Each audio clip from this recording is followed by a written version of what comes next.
सर्वभूतायदा देवी भुक्तिमुक्तिप्रदायिनी त्वं स्तुता स्तुतये का वा भवन्तु परमोक्तयः।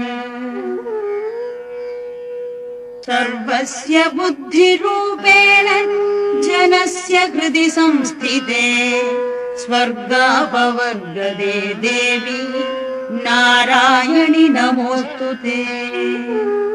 कलाकाष्ठादिरूपेण परिणामप्रदायिनी विश्वस्योपरदौ शक्ते नारायणि नमोऽस्तुते। सर्वमङ्गलमाङ्गल्ये शिवे सर्वार्थसाधिके शरण्ये त्र्यम्बके गौरि नारायणि नमोऽस्तुते।